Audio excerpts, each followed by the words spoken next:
तो स्वागत है आपका आज के इस वीडियो में। देखिए आज हम लोग 2016 के जो ऑब्जेक्टिव प्रश्न है इसको करेंगे। आपने अगर पिछला मेरा 2011, 12, 13 और 2014, 15 तक का वीडियो नहीं देखा है तो आप उसको देखिए। मैं आप गारंटी देता हूँ कि 50 में 50 नंबर आपका आएगा। सिर्फ आप 2011 से लेकर 2021 तक जितने क्वेश्चन पूछे गए हैं ऑब्जेक्टिव में, सब्जेक्टिव में, सबको सिर्फ आप क्वेश्चन बैंक कर लीजिए। आपके पास एग्जाम का डेट आ चुका है और आप मान के चलिए आपके पास दिसंबर और जनवरी 2 महीना ही मान के चलिए, और फरवरी में जितना देर से एग्जाम है उस महीने के 10-12 दिन छोड़ दीजिए और इधर का छोड़ दीजिए। आप समझिए कि आपके पास 60 दिन है। 60 दिन आपके पास बहुत होता है। अगर 60 दिन आप 10-10 घंटा पढ़ते हैं, 12-12 घंटा पढ़ते हैं तो बहुत हो जाएगा। इतना पढ़िए क्योंकि आपका सिलेबस है। मैं सिर्फ मैथ पढ़ने से और एक साइंस पढ़ने से थोड़ी ना होगा। आप सब विषय को थोड़ा थोड़ा पढ़िए। 2-2 घंटा 1-1 घंटा सब विषय को दीजिए। चलिए आज हम इसको करते हैं। जब 15 तक कर लिया, वीडियो को जरूर देखें, मेरा सलाह रहेगा। क्योंकि अब देखिए आपके पास इतना एक्सपीरियंस आ जाएगा। अब देखिए अब 16 में आए ना, इसमें से आप बहुत सारा प्रश्न आप खुद बना देंगे। चलिए क्यों, देखिए क्यों। आप पहले सवाल का भी जवाब दे दीजिए। क्या पूछ रहा है कि एक रैखिक समीकरण का घात क्या होता है। एक रैखिक समीकरण का घात क्या होता है, तो मैंने आपको लिखवा दिया था। एक रैखिक समीकरण घात, एक रैखिक समीकरण में एक घात होता है। द्विघात बहुपद या द्विघात समीकरण में 2 घात होता है। त्रिघात बहुपद या त्रिघात समीकरण में 3 घात होता है। जिसमें 4 होगा चतुर्थात होता है, चतुर्थात घात बोलते हैं उसको। अब आप ही बताइए इसमें एक कहाँ है। आपसे पूछा है रैखिक, एक है किधर, ऐसी है नहीं, आप ही बना देंगे। अब चलिए इसको भी आप, चलिए थोड़ा सा नया लग रहा है। 10π/2 पूछा है। नया नहीं है, सिर्फ थोड़ा मूव कर दिया है। देखिए आपसे क्वेश्चन थोड़ा सा घुमा के पूछ दिया है। आपसे पूछ लिया है 10π/2 क्या होता है। कुछ नहीं, हल्का सा थोड़ा सा इसको सवाल को मूव किया गया है। चलिए आप 10 को 10 लिखेंगे। पाई मतलब 22 बटा मत समझिएगा, 22/7 मत समझिएगा। ये पाई रेडियन, अगर त्रिकोणमिति में इसको यूज़ किया गया है, त्रिकोणमिति में पाई को, आप इसको हमेशा 180 समझिएगा रेडियन के रूप में। बटा में क्या है 2, काटिए इसको। कितने बार में कटेगा 90। अब सवाल क्या पूछना चाहिए था आपसे, 10/90 का मान क्या होता है, तो उसने वो नहीं पूछा। आपसे थोड़ा सा मिस्टेक कर दिया, उसको मूव किया था कि π/2 क्या होता है। दरअसल आपसे पूछ लिया 10/90 का मान होता क्या है। तो मैंने बोला था आपको कि सब आप इसको याद रखेंगे। यहाँ से एग्जाम में क्वेश्चन गारंटी है कि आपसे रहेगा और रहेगा ही रहेगा। उसके बाद त्रिकोणमिति में सिर्फ आप जब तक इसको आप याद नहीं करते हैं, आपसे त्रिकोणमिति का सवाल बनने वाला नहीं है। 10/90 पूछा है। 10/90 क्या होता है, इन्फिनिटी होता है, अपरिभाषित होता है। तो ऑप्शन में चुनिए अपरिभाषित किधर है। आप 2 नंबर प्रश्न में देखिए अपरिभाषित किधर है, तो आपको ऑप्शन दिख रहा होगा डी। वो जो इन्फिनिटी का चिन्ह दिया है उसको अपरिभाषित पढ़ते हैं या इन्फिनिटी पढ़ते हैं। मैं बोला ना कि अब जैसे जैसे हम आगे बढ़ेंगे, खुद आप सब में से अगर मान लीजिए 20 क्वेश्चन है तो उसमें से 12, 13, 14, 15 आप खुद बना लेंगे। 2 ही 4 नया सवाल मिलेगा। इस सवाल को भी आप जवाब दे देंगे। चलिए इसमें अभी तक हम लोग इसमें से नहीं पढ़े हैं। पूछ रहा है कि 4-3 किस चतुर्थांश में है, तो इसको आप एक पढ़े भी हैं और आप इसको बना भी सकते हैं। देखिए क्वेश्चन पूछ लिया गया है कि कोई बिंदु दी गई है हमको। आपको इधर एग्जामिनर के पास कुछ नहीं है, वो क्या करेगा, आपसे कुछ संख्या यहाँ बदलेगा। तो मैंने आपको भुज कोटि बता दिया था, भुज कोटि क्या होता है। और भुज पूछेगा भुज कोटि क्या है, तो ये भुज है, ये कोटि है। यहाँ संख्या बदल देगा तो आप समझिएगा हमेशा यही भुज और ये कोटि, ये x का मान, ये y के मान। लेकिन यह सवाल पूछा है इसी चैप्टर से है, चतुर्थांश के बारे में पूछा है। तो देखिए चतुर्थांश के लिए हम अक्ष लेंगे। एक हमारा y एक्सिस होता है, एक हमारा x एक्सिस होता है। अब आप बताइए दोनों जहाँ कटती हैं, x एक्सिस और y एक्सिस जिस बिंदु पर कटती है, जिस बिंदु पर कटी है, इसको क्या बोलते हैं, मूल बिंदु। और इस मूल बिंदु का निर्देशांक कितना होता है, 0-0 होता है। यहाँ ये वाला पॉइंट का बता रहा हूँ, इसका निर्देशांक क्या होता है, 0-0। अब आपसे पूछा है कि x का मान 4। देखिए मैंने क्या बोला, ये x का मान होता है, ये y के मान। और देखिए आपको पता है कि ये प्लस होता है, ये भी प्लस अक्ष में होता है। ये वाला इधर का जो x है माइनस में होता है, और इधर का जो y होता है माइनस में होता है। अब आपसे पूछा है कि x का मान 4 और y के मान -3। तो x का मान 4 सपोज कीजिए कि मतलब 1, 2, 3, 4 इधर होगा x का मान 4, लेकिन y के मान -3 जाना है। तो आप कहाँ आएंगे, ऊपर। और प्लस का 3 बोला तो आप ऊपर जाते हैं, माइनस में 3 बोला है तो देखिए ये माइनस में होता है। यहाँ लिख देता हूँ थोड़ा सा आपको, ये y डैश इसको बोल दीजिए, इसको आप नेगेटिव समझिएगा, इसको आप x डैश बोल दीजिए। अब देखिए x का मान 4, इसको हम लोग समझ लिए, तो y के मान -3 बोल रहा है। अभी बताइए ऊपर चलेंगे नीचे, तो जाहिर सी बात है ऊपर प्लस होता है, नीचे माइनस, तो माइनस में 3 नीचे आते हैं। 1, 2, 3 सपोज दैट यहाँ आएगा पॉइंट हो। इस पॉइंट का नाम हम लोग क्या दे सकते हैं, 4 और -3। अब आपसे देखिए चतुर्थांश पूछेगा, गारंटी इसमें सवाल पूछता है। देखिए अब इसमें आप कैसे पहचानेंगे, पहला कौन है, दूसरा कौन है, तीसरा कौन है। पहचानने का टेक्निक ये है। देखिए अगर x के मान 4 और y के मान 3 तो यहाँ आता ना। अगर x के मान मान लीजिए 4 होता और y के मान बोलता कि भले x के मान बोलता -3 भले -4, तो हम लोग -4 इधर आते, क्योंकि x इधर प्लस में होता है, इधर माइनस में। यहाँ x के मान -4 और y के मान 3 बोलता तो हम लोग कहाँ आते हैं, मान लीजिए यहाँ आते, इस पॉइंट पर आते, इस बिंदु पर आते। अगर पूछता कि x के मान -4 तो यहाँ आते, और y के मान बोलता -3 तो फिर वापस नीचे आते, -3 y क्या यहाँ आते। और ये तो हम लोग अभी कर चुके हैं। अब देखिए चतुर्थांश होता क्या है, ये प्रथम चतुर्थांश होता है, ये द्वितीय चतुर्थांश होता है, ये तृतीय चतुर्थांश होता है, या तीसरा बोलिए इसको, ये हमारा चतुर्थांश होता है, यानी चौथा चतुर्थांश। तो ये कहाँ आ रहा है, x का मान 4 y के मान -3, इसमें आ रहा है ना, चौथा में आ रहा है ना, तो इसका अपन आंसर चौथा दे दीजिए। अब आंसर कर लीजिए आप, देखिए किधर है, ऑप्शन डी दिख रहा है आपका, ऑप्शन डी राइट है। चलिए चौथा सवाल पढ़ते हैं। चलिए चौथा सवाल करने से पहले एक बार और रिवीजन कराता हूँ आपको, आप इसको याद रखेंगे। प्रथम चतुर्थांश, यहाँ क्या होता है, दोनों एक बार लिख ही देता हूँ, कहाँ इसके सिंबल से लिख देता हूँ। देखिए ये एक्स वाई, यहाँ x का मान भी प्लस होगा और y का मान प्लस दिया होगा, जैसे मैं 4 3, तो इसको आप प्रथम बोलेंगे। यहाँ देखिए क्या होगा, इधर x का मान हो जाएगा माइनस में और y के मान हो जाएगा प्लस में। अगर x का मान माइनस में दिया हो, y के मान प्लस में दिया हो, तो इसको बोलिएगा दूसरा। यहाँ देखिए तीसरा में क्या होता है, यहाँ x का मान भी -4 और y का मान भी -3। अगर दोनों संख्याएं, दोनों बिंदु माइनस में हो तो तीसरा बोलिएगा। यहाँ देखिए x और y क्यों, x का मान 4 है और y के मान -3 है। अगर x का मान प्लस में हो, y के मान माइनस में हो, तो आप बोलिएगा चौथा चतुर्थांश। बस इतना ही समझ लीजिए और आपका 2 नंबर गारंटी से यहाँ सवाल रहेगा। 1 या 2 नंबर तो पूछेगा, 1 तो फिक्स है, 2 भी पूछ देता है अभी, क्योंकि 100 क्वेश्चन उसको पुराना है, 2 क्वेश्चन पूछ देगा ही। चौथा नंबर सवाल आसान है, आपसे पूछा गया है कि वृत्त के केंद्र पर बना कौन होगा, यानी कितना होता है। आपको पता है वृत्त कितना डिग्री का होता है, 360 डिग्री का। तो जब उसके केंद्र में कौन बनेगा तो पूरा गोल बनेगा और वो पूरा 360 होगा। इसको आप याद रखेंगे 360। अर्धवृत्त में पूछेगा तो आप याद रखिएगा 180। अगला सवाल भी आसान है आपके लिए, 5 नंबर पूछ रहा है कि 3 5 2 5 7 5 8 5 का बहुलक क्या होगा। अब आप ही देखिए इसमें बार बार कौन आया है, इसमें बार बार कौन आया है, तो देखिए 3 एक बार, एक ही बार ही है। थोड़ा वीडियो हिलता है, इसके लिए थोड़ा माफ़ कीजिएगा। 5 देखिए कितने बार है, 1 बार 2 बार 3 बार 4 बार, 5 4 बार आ गया, तो इसका आंसर क्या हो जाएगा 5। तो यहाँ ऑप्शन भी टिक गया है, ऑप्शन थोड़ा इरेज हो गया है, ऑप्शन सी में होगा शायद, यहाँ 5 होगा, क्योंकि यहाँ 2 दिया है तो 2 एक ही बार ही है, यहाँ 3 दिया है तो 3 एक बार ही है, 8 दिया है तो 8 एक बार ही है, तो 5 ही बार बड़ा है, 1 2 3 4। तो इसका आंसर यहाँ डी 4 होगा, ऑप्शन डी में 5 होगा, तो इसका आंसर 5 हो गया। बहुलक आसान है, आप तो दुआ कीजिएगा भगवान से कि आपको बहुलक पूछे इस ऑब्जेक्टिव में। आप सिर्फ देखिए कौन बार बार आया है, जो सबसे ज़्यादा बार आएगा वही बहुलक हो जाएगा। अगला सवाल देखते हैं, इसको भी आप बना सकते हैं। बोला कि त्रिभुज ABC में AB और AC के मध्य बिंदु D इस प्रकार है कि D के पैरेलल BC है, BC 8 है तो D कितना होगा। इसको पहले हम आकृति में आपको समझा देते हैं, देख लीजिए। बोला कोई त्रिभुज है, कोई त्रिभुज ABC है, ABC है, कोई त्रिभुज ABC है। बोला कि AB और BC के बिंदु में कोई मध्य बिंदु है, मध्य बिंदु मतलब बीच में है, और इस प्रकार है कि पैरेलल है, किसके पैरेलल है, BC के पैरेलल है, यानी इसके पैरेलल यानी समानांतर है। कहने का मतलब ये बोला है, और इस बिंदु का नाम दिया है D और E, यानी D जो बिंदु हो गया, D जो रेखा हो गई, इस प्रकार समानांतर है। D रेखा जो है, D किसके समानांतर है, BC के समानांतर है। अब कंडीशन दिया है कि अगर BC यहाँ से यहाँ तक 8 है तो ये कितना होगा।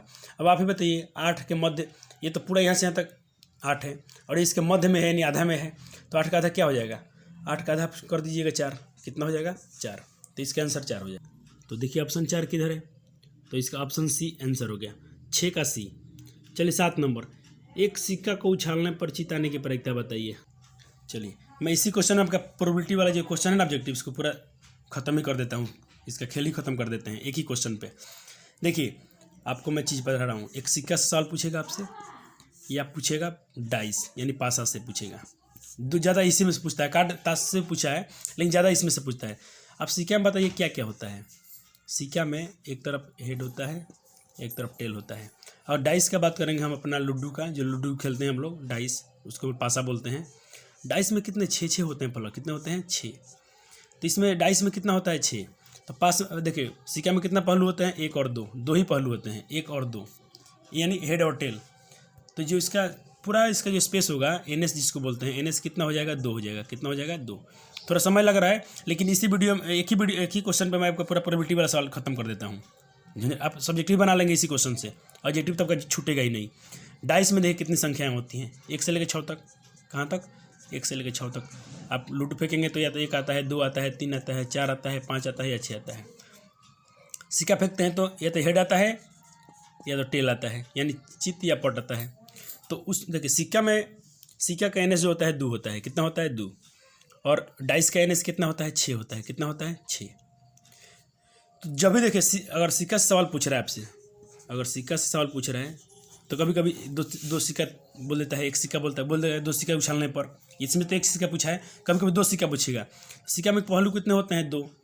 और बोलेगा कि 1 सिक्का उछाला गया है तो इसका जो एनएस होगा ना 2 के पावर 1 लिखिएगा। और बोलेगा 2 सिक्का उछाला गया है तो 2 के पावर 2 लिखिएगा। कितना हो जाएगा, 4। 2 के पावर 2 1। और बोलेगा 3 सिक्का उछाला गया है तो 2 का पावर 3 लिखिएगा, 8 हो जाएगा। इसी प्रकार आप डाइस में देखिए, बोलेगा 1 पासे को उछाला गया है तो 6 के पावर 6 उसमें लिखिएगा, 6 के पावर 1 6 हो जाएगा। बोलेगा 2 पासे को उछाला गया है तो क्या लिखिएगा, 6 का पावर 2 सिक्का 2 पासा, तो पासा 1 में 6 होता है, 2 पासा का 2 लिख दीजिएगा, यानी 6 का पावर 2 तो 36 हो गया। इसी प्रकार आप और देखिए ताश को भी कर लेते हैं हम लोग। ताश के पत्ते को, ताश में कितने पत्ते होते हैं, 13। एक एक कट में एक, उसमें पूरा टोटल 52 होता है। ताश में कितने होते हैं, 52। और उसमें सब 13 भाग बटे होते हैं। जिस उसमें ताश में ये होता है लाल पान, काला पान, ईट और बेगम, सबका 13 कार्ड होता है, तो टोटल 52 होता है। उसमें से सवाल है तो हम कर लेंगे। अब इसका खत्म करते हैं चलिए इसको बनाते हैं। तो चलिए 7 नंबर सवाल हमारा क्या था, अभी आपको मैंने बता दिया। सिक्का में क्या फॉर्मूला लगाइएगा, 2 के पावर n। और जब भी आपको डाइस पासा से पूछेगा 6 के पावर n लगाइएगा। कितना सिक्का है, 1 सिक्का है तो अब 2 के पावर 1 लिखिएगा। क्या लिखिएगा, 2 के 1 सिक्का उछालने के लिए बोल रहा है तो अब 2 के पावर 1 लिखिएगा, यानी एनएस का जो वैल्यू हो जाएगा टोटल ऑफ स्पेस हो जाएगा 2 के पावर 1 मतलब 2 ही होता है। यानी 1 सिक्का को उछालेंगे तो अब उसमें 2 ही संख्या आ सकते हैं, हेड और टेल मिला के 2 हो गया। अब पूछा गया है चित आने की प्रायिकता। तो अब आप बताइए 1 सिक्का में आप उछालेंगे तो 1 सिक्का में कितना चित होता है, 1 सिक्का में कितना चित होता है, 1 ही होता है। पट भी कितना होता है, इतना होता है, यानी 1 हेड होता है, एक ही टेल होता है। तब प्रायिकता का फॉर्मूला क्या पढ़े हैं आप प्रोबेबिलिटी ऑफ इवेंट बराबर पढ़े होंगे एन बटा एन एस। आपने पढ़ा होगा प्रोबेबिलिटी ऑफ इवेंट बराबर एन बटा एन एस। अब फॉर्मूला सेट कीजिए। एन कितना आएगा, यानी आपसे पूछा है एक चित कितना आएगा, तो चित 1 सिक्का में 1 ही चित होता है तो 1 लिखिए, यानी एन का वैल्यू हो गया 1। यहाँ से लिख लीजिए, थोड़ा फॉर्मूला वो क्लियर हो जाएगा। एन का वैल्यू कितना हो जाएगा, 1। तो इस एन का मान बैठाइए 1। एन एस कितना आएगा, 1 सिक्का में 2 ही पहलू होते हैं तो 2, 1/2 इसका आंसर हो गया। तो इसका आंसर 1/2 हो गया। चलिए, और जैसे जैसे क्वेश्चन आएगा ना डाइस वाला, मैं जो चीज़ बताया हूँ आप 6 के पावर n लगाइएगा डाइस में, और इसमें 2 के पावर n, आपका सवाल बन जाएगा। आप सब 8 नंबर सवाल पूछ रहा है कि एपी दी गई है, हमको समांतर से नहीं दी गई है, 4 10 16 22 28। इसका सार्वंतर पूछा है, क्या होगा। आपको सार्वंतर का फॉर्मूला याद है, A2 - A1, या ऐसे याद रखिए। A2 - A1 करने में आपको तकलीफ हो रहा है तो ऐसे ही याद रखिए। दूसरा पद में से पहला पद घटा लीजिए, कोई भी दूसरा पद में से। ये मान लीजिए 28 है, 28 में से 22 घटाइए, कितना आएगा, 6। इसका आंसर हो गया। कहीं से घटा के देखिए, 16 में से 10 घटाइए, 6। 10 में से 4 घटाइए, 6। तो इसका आंसर बी हो गया। इसको तो मैं आपको करा दिया हूँ, आप ही बता देंगे। 2 समरूप त्रिभुज की संगत भुजाओं का अनुपात दिया है 4:9, तो उनके क्षेत्रफल पूछ रहा है। मैं आपसे बोला हूँ जब भुजा दिया हो क्षेत्रफल पूछे तो स्क्वायर कीजिए। 4 का स्क्वायर 16 और 9 का स्क्वायर 81, 16/81, 16/81, 16/81, ऑप्शन बी है। अगर आपसे पूछेगा क्षेत्रफल दे देगा, यहाँ पर क्या दे देगा, क्षेत्रफल। भुजा पूछेगा ना तो उसका वर्गमूल निकाल लीजिएगा। ठीक, 2 ही इसको टेक्निक याद रखना है। अगर भुजा दिया हो, 2 समरूप त्रिभुज में भुजा दे दे, जैसे भुजा इस क्वेश्चन में दिया गया था हमको, कितना है देख लेने दीजिए, 4:9 भुजा दिया है 4:9, और पूछ क्या रहा है आपसे, क्षेत्रफल। जब भी भुजा दे क्षेत्रफल पूछे ना तो इसका पे स्क्वायर कीजिए। क्या कीजिए, भुजा दिया हो क्षेत्रफल का अनुपात पूछे, स्क्वायर कर लीजिएगा। ये ट्रिक है इसका, कुछ लफड़ा मत पड़िएगा। 4 × 16 और 9 × 81, 9 × 81, 16:81 हो गया इसका आंसर। 16:81, तो ऑप्शन 81 अनुपात में नहीं दिया है, बट्टा में दिया है, तो इसको बट्टा में बदल दीजिए। 16 का 16 अनुपात होता है बट्टा, और ये 16/81, यानी इसका ऑप्शन बी राइट है। लेकिन मैं आपको कुछ और सिखा रहा हूँ। अगर मान लीजिए सपोज दैट आपको यहाँ भुजा दिया था ना, और आपको क्षेत्रफल दे दे, बोले कि 2 समरूप त्रिभुज का क्षेत्रफल 125/64 है। 2 समरूप त्रिभुज के क्षेत्रफल का अनुपात, यह क्या दे देगा आपको, क्षेत्रफल। अब पूछ ले भुजा क्या होगा, तो आपस में इसका क्या निकालिए, वर्गमूल। वहाँ क्या किए थे आप, स्क्वायर किए थे, यहाँ स्क्वायर रूट निकालिए। 125 का वर्गमूल नहीं, तो इसको गलत लिखा गया, 225 लिखने दीजिए, क्योंकि 125 का वर्गमूल होता नहीं है। 225 का वर्गमूल 15, 64 का वर्गमूल 8, तो इसका आंसर क्या आएगा 15/8। तो आपने क्या सीखा, भुजा दिया हो, क्षेत्रफल पूछे तो स्क्वायर निकालिए, क्षेत्रफल दिया हो और भुजा का अनुपात पूछे तो उसका वर्गमूल ज्ञात कर लीजिए। बस ये 2 टेक्निक याद रखिए और लिख के ले लीजिए। आपसे एक क्वेश्चन तो रहता ही रहता है, आपने देखा भी होगा, क्वेश्चन में उठा के देखिए, हर पेपर में एक सवाल इसमें मिलना ही मिलना है। चलिए अगला प्रश्न देखते हैं। देखिए 10 नंबर सवाल पूछ रहा है, मैं बोलता हूँ आप थीटा के मान याद कीजिए। आपने याद किया तो देखिए क्या फ़ायदा हुआ। पहले तो आपने इस क्वेश्चन को डील किया था, आपको इसका आंसर पता हो गया था 2 नंबर का। एक और पूछ दिया, यानी बिना इसके आप त्रिकोणमिति के सवाल एक भी नहीं बना पाएंगे। 1/√3 किसके बराबर होता है। अब चेक कीजिए 1/√3 किसका मान होता है, tan 60 का मान होता है कि cos 45 का मान होता है कि tan 30 का मान होता है कि sin 30 का होता है। चलिए फिर से एक बार मैं आपको दिखा देता हूँ। अब 1/√3 चेक कीजिए किसका मान होता है, 1/√3 1/√3 1/√3 1/√3, एक तो tan 30 का होता है, tan 30 का होता है, जबकि ऑप्शन में tan 30 है, ऑप्शन में tan 30 है। देखिए तो आपका आंसर क्या हो गया, tan 30। इसका आंसर आप मारेंगे डी नंबर, इसका आंसर हो जाएगा डी नंबर। एक tan 30 का ही मान 1/√3 के बराबर होता है और किसी का नहीं। cos 45 का मान दूसरा होता है, cos 45 का मैं आपको बता रहा हूँ 1/2 होता है, और ऑप्शन में दिया tan 60। तो tan 60 का मान आपको होता है √3 होता है, क्या होता है √3। sin 30 का मान होता है 1/2, यानी ऑप्शन डी राइट है।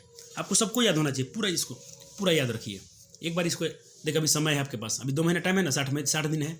आप इसको 8 दिन 10 दिन 15 दिन जितना दिन समय लगता है ना, अगर याद नहीं तो इसको याद कीजिए, देखिए आपको कितना नंबर देके जाएगा ये चैप्टर। चलिए अगला तो भाई सूत्र पूछा है 11 नंबर, x² - b+। देखिए किसके बाद यहाँ डॉट डॉट है ना, अब क्वेश्चन ऐसे नहीं रहेगा, अब इसके लिए विकल्प दिया गया होगा, तो अब किसको टिक करेंगे। पूछ रहा है मूलों का योगफल। देखिए घात में कितना है 2, द्विघात समीकरण में 2 ही मूल होते हैं, द्विघात समीकरण में 2 मूल होते हैं। पहले इसका व्यापक रूप लिख लेते हैं, x² bx + c होता है बराबर, मान लीजिए 0 है तो द्विघात समीकरण हो जाएगा, खाली ऐसे लिखा था बहुपद हो गया। पूछेगा कि इसमें यहाँ क्या दिया गया है, द्विघात, हाँ समीकरण दिया है, तो यहाँ बराबर में 0 रहेगा। द्विघात समीकरण दिया है, समीकरण बहुपद में इतना ही अंतर है, अगर बराबर में 0 है तो समीकरण पढ़ेंगे, अगर सिर्फ ऐसा लिखा होगा तो इसको द्विघात बहुपद पढ़ेंगे। द्विघात बहुपद द्विघात समीकरण एक ही चीज़ है, थोड़ा सा डिफरेंस है कि द्विघात समीकरण में 0 होता है बराबर में और बहुपद में नहीं होता है, तो ये समीकरण दिया गया है। और दोनों का मूलों का योगफल और गुणनफल एक ही होता है। देखिए मूलों का गुणनफल जब पूछे आपसे, मूलों का गुणनफल या योगफल, मूलों का, तो जल्दी करते हैं, मूलों का योगफल। द्विघात समीकरण में द्विघात 2 मूल होते हैं, एक अल्फा और एक बीटा। इनका योगफल पूछ रहा है, जोड़ पूछ रहा है, ये इनका जोड़ जो होता है -b/a के बराबर होता है। अगर पूछ ले इनका गुणनफल क्या होता है, द्विघात समीकरण या द्विघात बहुपद के गुना, इनके गुणनफल क्या होता है, तो याद रखिएगा c/a। तो इसको आप आंसर कीजिएगा b/a। आपसे पूछ सकता है कि गुणनफल क्या होता है, तो c/a। 2 ही क्वेश्चन इससे पूछता है। देखिए ये सब सूत्र है, सूत्र तब याद करना पड़ेगा, ये भी सूत्र है, ये भी सूत्र है। फार्मूला के लिए हम कोई कंप्रोमाइज़ नहीं कर सकते हैं, इसके लिए कोई ट्रिक नहीं है, आपको याद रखना चाहिए। sec² θ - tan² θ किसके बराबर होता है, 1 होता है, मैंने पहले बता दिया है। किसी धातु के वलय का क्षेत्रफल, अच्छा रिंग वाला पूछ रहा है, यानी वृत्ताकार वलय जो होता है, रिंग जो हम लोग पहनते हैं साइकिल का रिंग, उसका क्षेत्रफल का फॉर्मूला क्या होता है, तो πr + r × r - r होता है। यहाँ खाली भर देंगे r - r, बड़ा r - छोटा r, बड़ी त्रिज्या माइनस छोटी त्रिज्या। मूल बिंदु का निर्देशांक कितना होता है, मैं तो फर्स्ट ही क्वेश्चन में बताया था, फर्स्ट में नहीं, मैंने यहाँ बता दिया था आपको 4 नंबर में ही।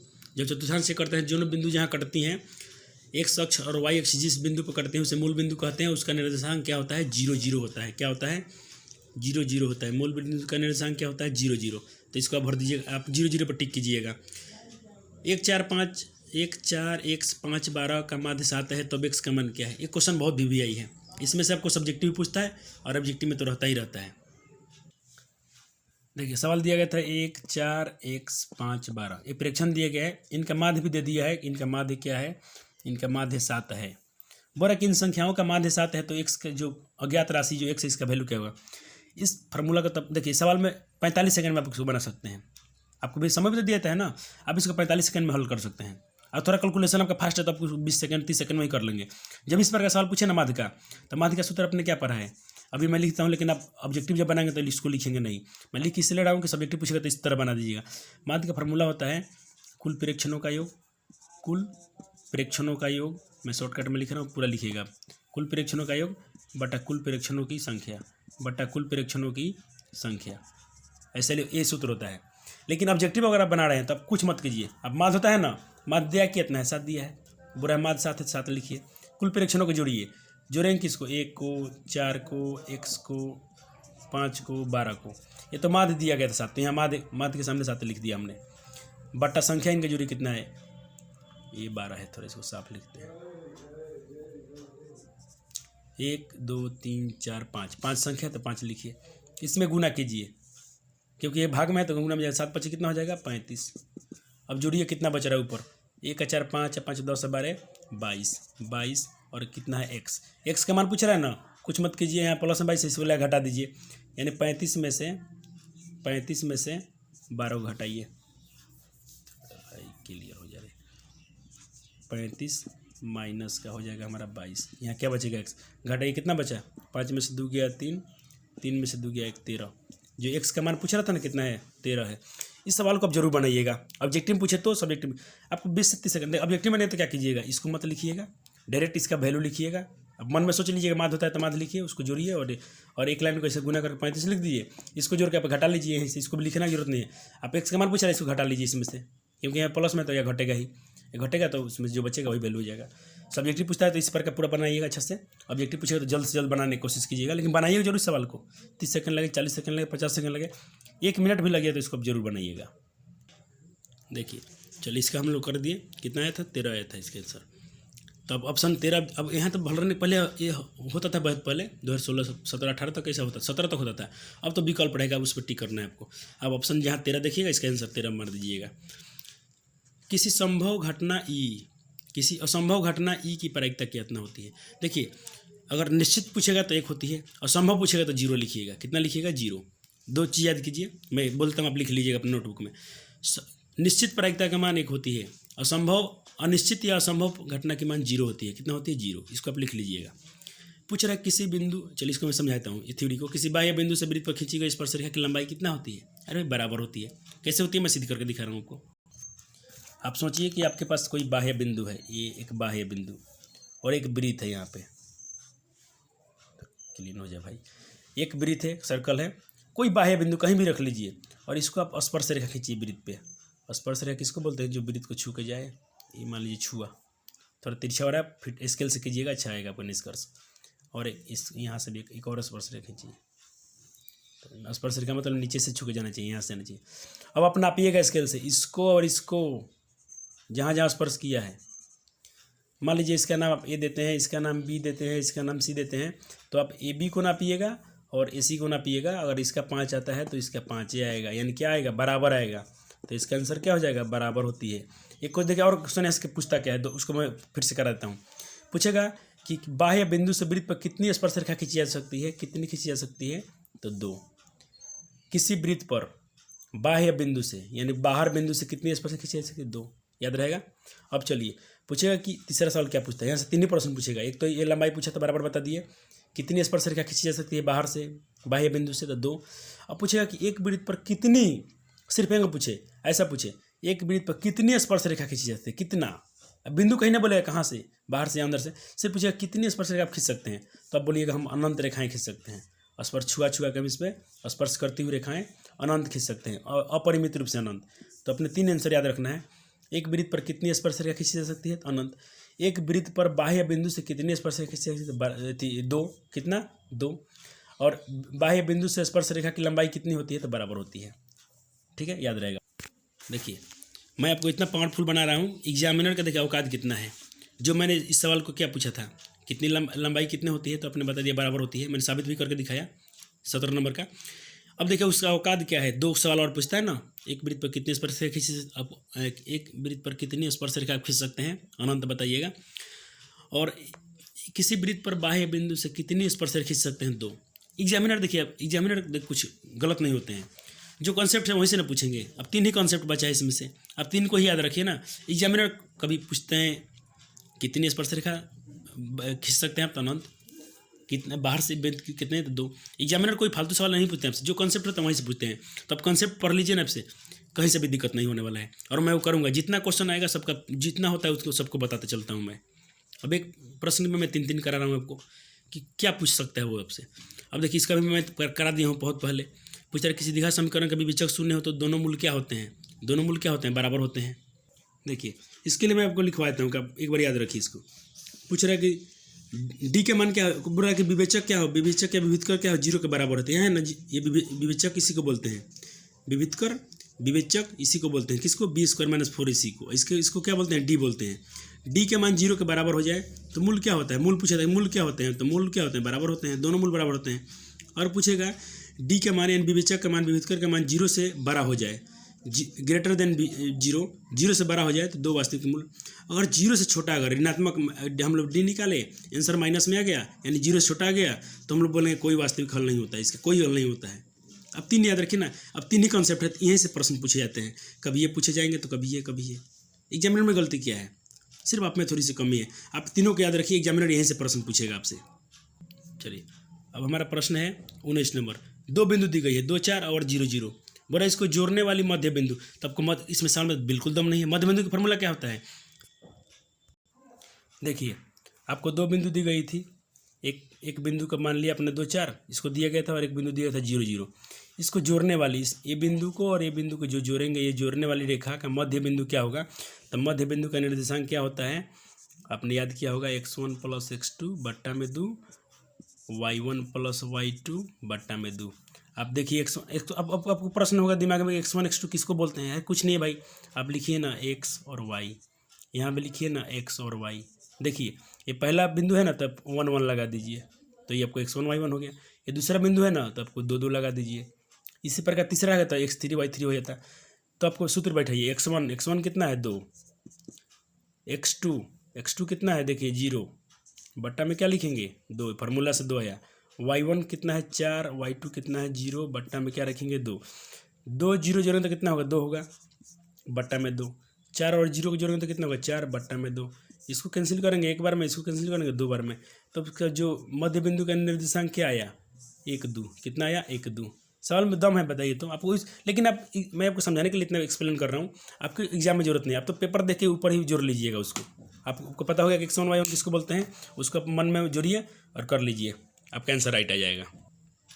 देखिए एक हलवा सवाल पूछा है 20 नंबर। पूछा है कि √3 + √2 5 1 क्या है, कौन संख्या है, आपको पता है। देखिए 3 तो मान लीजिए संख्या आ गई, इसको हम लोग परिमेय संख्या भी बोल सकते हैं, और इसको हम लोग रियल नंबर में भी रखते हैं, प्रकृत संख्या में भी रखते हैं। लेकिन यहाँ 2 है और रूट में 5 है, जैसे √5 आ गया ना तो इसका वर्गमूल होता नहीं है, तो जिसका वर्गमूल होता है उसको मैं आपको बता दिया हूँ, वो अपरिमेय संख्या है। तो इसको अपरिमेय में आपसे कुछ भी पूछे, √5, √7, √10, √11, ये सब क्या है अपरिमेय संख्या है। आप कैसे पता करेंगे परिमेय है कि नहीं है, तो आप एक मेथड याद रखिएगा, जिसका पूर्ण वर्गमूल ना निकले वो अपरिमेय संख्या, और जिसका पूरा वर्गमूल निकल जाए वो परिमेय संख्या कहलाती है। बस ये सवाल तो गारंटी है कि इसमें से रहेगा ही रहेगा। तो आपने देखा 20 प्रश्न कितने आसान थे, आपने 20 का प्रश्न का आंसर कर लिया। तो चलिए आज सोचता हूँ कि मैं इसका दूसरा, ये तो प्रथम पाली का था, दूसरा पाली को भी इसी वीडियो में करा दूँ या अगला वीडियो में। चलो मैं अगला वीडियो उसके लिए बनाता हूँ, क्योंकि थोड़ा वीडियो लंबा हो जाएगा। अब देखिए 28 मिनट का वीडियो हो चुका है, इसको हम लोग अपलोड करेंगे तो हमारा 2 GB तक से ऊपर चला जाएगा, तो उसको 2 पार्ट में कर देते हैं। चलो अगला वीडियो में हम सेकंड पाली वाला कर लेते हैं। आज ही कर देंगे, संडे है, समय मिलेगा तो आज ही कर देंगे।